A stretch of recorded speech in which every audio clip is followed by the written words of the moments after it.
Namaskar kids, it is your friend Partho from the Vedic IQ and I am here to whisk you away into the enchanting world of Panchatantra. Kids, as we can recall, the minister Balbhadra wanted to set the monk's hut on fire.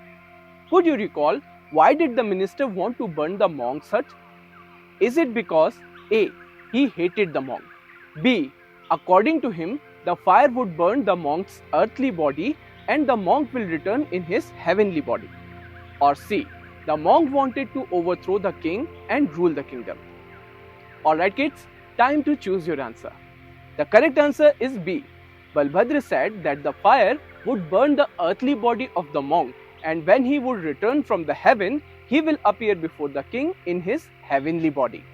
In this connection, he related an interesting story.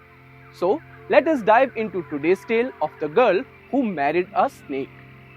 In a bustling city of Rajgarh, there lived a wise and virtuous Brahman.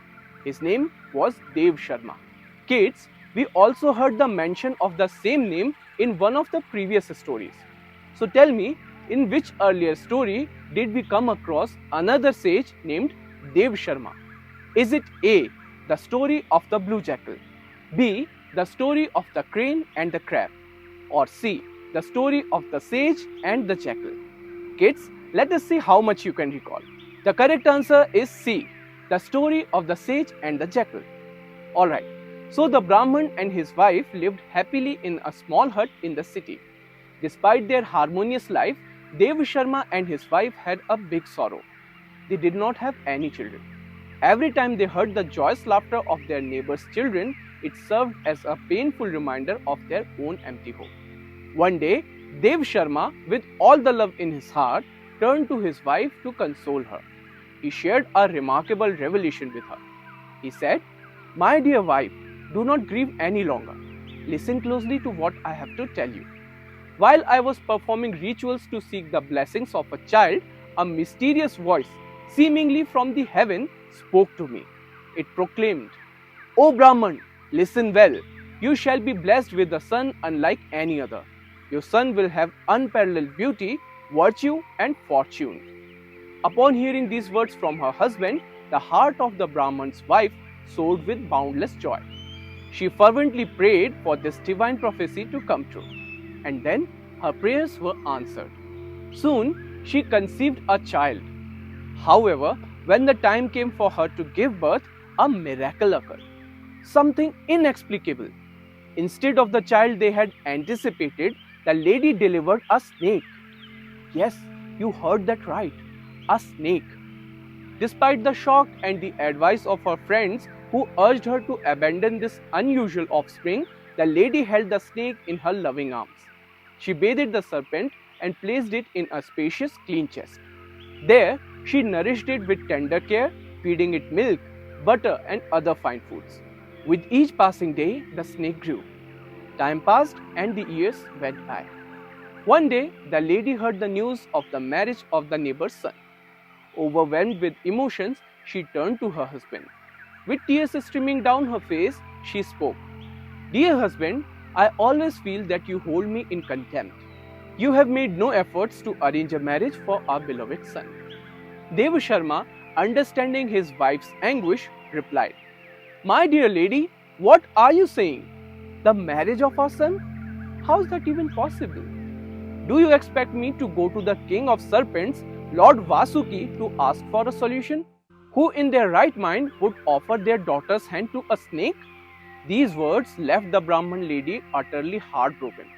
Witnessing her profound sorrow, Dev Sharma, driven by the love of his wife, embarked on a long and arduous journey.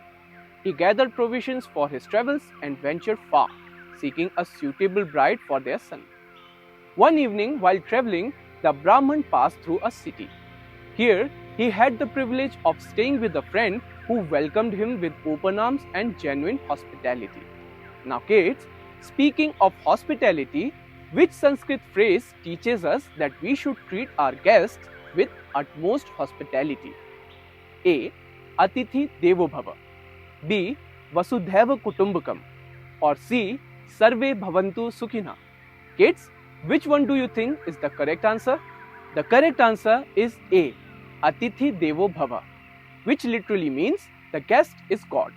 The concept conveys the idea that when a guest enters your home, they should be treated with utmost care, respect, and warmth, as if they were God.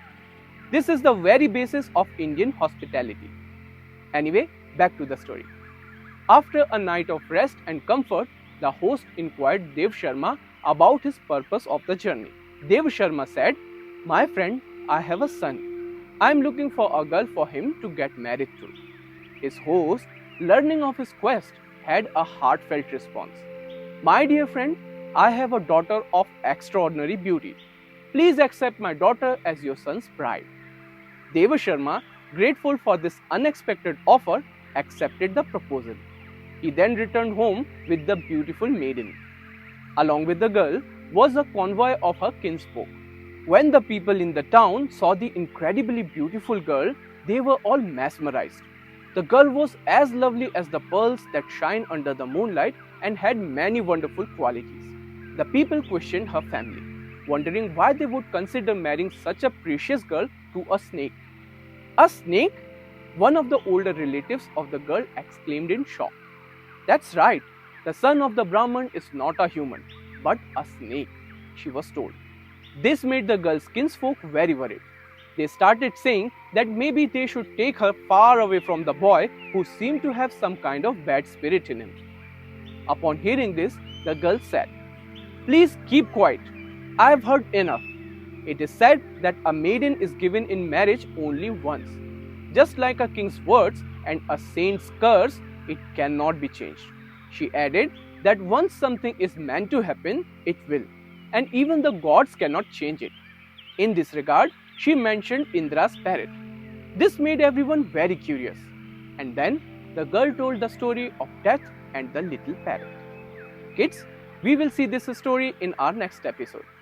For now, it is your friend Partho saying goodbye to you. We will meet again in the next one. Namaskar.